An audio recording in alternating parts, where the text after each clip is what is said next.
भारत की आजादी का अमृत देश के हर गांव-गांव और घर-घर में पहुंचाने को समर्पित ग्रामीण डाक कर्मियों की। नमस्कार दोस्तों, कई बार जीडीएस मित्रों के द्वारा ऐसा बताया जाता है कि हमारे गांव में हमको पीएलआई और आरपीएलआई का पर्याप्त बिजनेस नहीं मिल रहा है या फिर लोग हमारी बातों में इंटरेस्ट नहीं दिखा रहे हैं इत्यादि।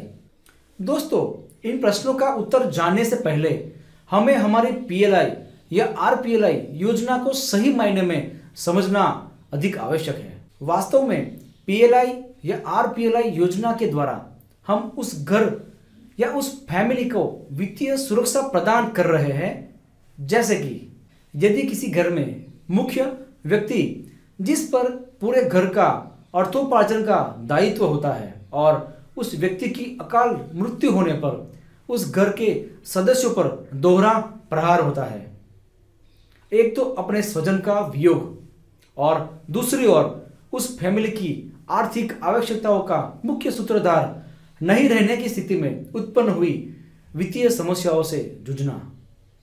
अब ऐसी स्थिति में स्वजन के वियोग की पूर्ति तो कोई नहीं कर सकता, लेकिन उस फैमिली की वित्तीय आवश्यकताओं की पूर्ति कुछ हद तक की जा सकती है और ऐसी वित्तीय आवश्यकताओं की पूर्ति का काम हमारी पीएलआई और आरपीएलआई योजना करती है। अतः पीएलआई और आरपीएलआई के कार्य को एक बिजनेस या टारगेट के रूप में न देखते हुए किसी फैमिली के मुख्य व्यक्ति को जीवन बीमा कवच देकर और उस फैमिली के शेष सदस्यों को ऐसी संकट की घड़ी में वित्तीय सुरक्षा प्रदान करना है। डाक विभाग में दो प्रकार के बीमा हैं, डाक जीवन बीमा संक्षिप्त में पीएलआई कहते हैं और ग्रामीण डाक जीवन बीमा संक्षिप्त में आरपीएलआई कहते हैं। इस दोनों में अंतर क्या है, आइए देखते हैं। डाक जीवन बीमा कुछ खास योग्यता प्राप्त आर्थिक रूप से सशक्त लोगों को ही दिया जाता है। इसकी शुरुआत 1 फरवरी 1884 को हुई थी। योग्यता के बारे में बाद में चर्चा करेंगे। दूसरा प्रकार ग्रामीण डाक जीवन बीमा, जिसकी शुरुआत 24 मार्च 1995 को हुई थी। ये जीवन बीमा सिर्फ और सिर्फ गांव में से बसने वाले लोगों को ही दिया जाता है। अतः दोनों के बीच अंतर क्या है यह आपको पता चल गया होगा। जीवन बीमा हमारी सबसे पुरानी एवं फायदेमंद सेवा है। तो दोस्तों, क्या आप जानते हैं पीएलआई लेने से क्या फायदे हैं? आइए देखते हैं। इसमें बीमा भी है और निवेश भी।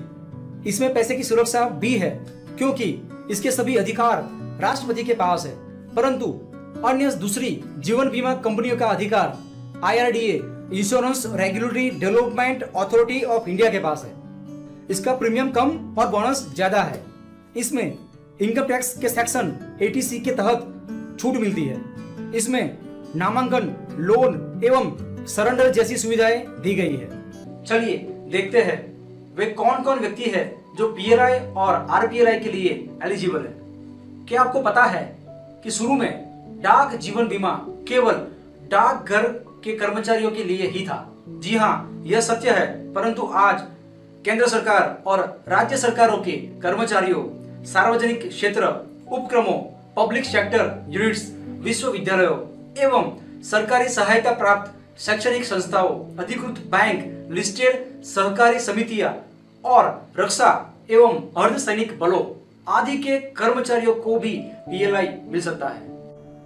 इसके अलावा जॉइंट वेंचर के कर्मचारी जिसमें केंद्र या राज्य सरकार का 10% से ज्यादा हिस्सा हो, वो भी पीएलआई ले सकते हैं।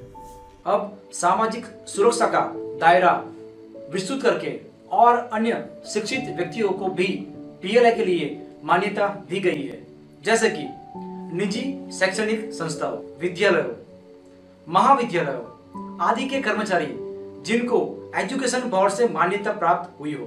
दोस्तों, क्या आप जानते हैं कि अब पीएलआई की पॉलिसी प्रोफेशनल्स भी ले सकते हैं, जैसे कि डॉक्टर्स, इंजीनियर्स, वकील, चार्टर्ड अकाउंटेंट्स, इनको भी पीएलआई दिया जा सकता है। सभी प्रकार के कोर्सेज जैसे कि management, computer applications, software development, agriculture, pharmacy, fine arts, home science, information technology, electricals, hotel management, journalism, nurses आदि के डिग्री, डिप्लोमा, ग्रेजुएट और पोस्ट ग्रेजुएट किया हो तो ऐसे बहुत सारे प्रोफेशनल्स एवं डिग्री धारक के लिए पीएलआई का ऑप्शन खुला है। दोस्तों, अब पीएलआई के लिए मार्केट और भी बड़ा हो गया है, क्योंकि राष्ट्रीय शेयर बाजार एनएससी और मुंबई शेयर बाजार बीएसई में लिस्टेड जितनी भी कंपनियां हैं, उस सभी कंपनियों के स्थायी कर्मचारी पीएलआई के लिए एलिजिबल है। अब बात करते हैं आरपीएलआई की। ये जीवन बीमा सिर्फ और सिर्फ गांव में बसने वाले लोगों को ही दिया जाता है, जो उनके एड्रेस प्रूफ के आधार पर प्रमाणित किया जाएगा। अब तक हमने जाना कि पीएलआई और आरपीएलआई क्या है और इस बीमा को लेने के लिए एलिजिबल कौन है। क्या आप जानते हैं कि पीएलआई और आरपीएलआई लेने के लिए कुछ सीमाएं बनाई गई है और हमें उसके दायरे में रहकर ही बिजनेस करना है। अगर किसी को पॉलिसी देनी है तो यह भी पता होना चाहिए कि बीमा राशि की मिनिमम और मैक्सिमम लिमिट क्या है, किस राशि के गुणांक में पॉलिसी दे सकते हैं। क्या बीमा राशि उम्र और आय पर आधारित है? ऐसे बहुत सारे प्रश्न होंगे। पहले बात करते हैं पीएलआई की। पीएलआई की पॉलिसी लेने के लिए मिनिमम बीमा राशि 20,000 और मैक्सिमम बीमा राशि 50 लाख है। पीएलआई की बीमा राशि 10,000 के गुणांक में ही होनी चाहिए। अब बात करते हैं आरपीएलआई की। आरपीएलआई की पॉलिसी लेने के लिए मिनिमम बीमा राशि 10,000 और मैक्सिमम बीमा राशि 10 लाख है। आरपीएलआई की बीमा राशि 5,000 के गुणांक में ही होनी चाहिए। तो बताइए कि किसी व्यक्ति को 1,01,000 रुपए की आरपीएलआई की पॉलिसी दे सकते हैं? सोचिए, नहीं, क्योंकि 1,05,000 या 1,10,000 की बीमा राशि का आरपीएलआई दे सकते हैं, पर 1,01,000 की बीमा राशि का आरपीएलआई नहीं दे सकते। अब बात करते हैं पॉलिसी लेने के लिए न्यूनतम और महत्तम उम्र के बारे में। क्या आप जानते हैं कि पीएलआई और आरपीएलआई लेने के लिए मिनिमम और मैक्सिमम उम्र कितनी होनी चाहिए? वैसे सामान्य भाषा में कहा जाए तो न्यूनतम उम्र 19 और महत्तम उम्र 55 वर्ष होनी चाहिए, लेकिन मिनिमम और मैक्सिमम उम्र पॉलिसी के प्लान के प्रकार पर निर्भर करती है, जिसके बारे में हम आने वाले सेशन में चर्चा करेंगे। इस प्रकार हमने जाना कि पीएलआई और आरपीएलआई लेने के लिए बीमा राशि, उम्र, इनकम के क्राइटेरिया क्या है।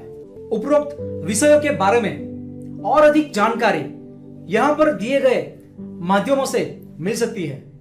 धन्यवाद।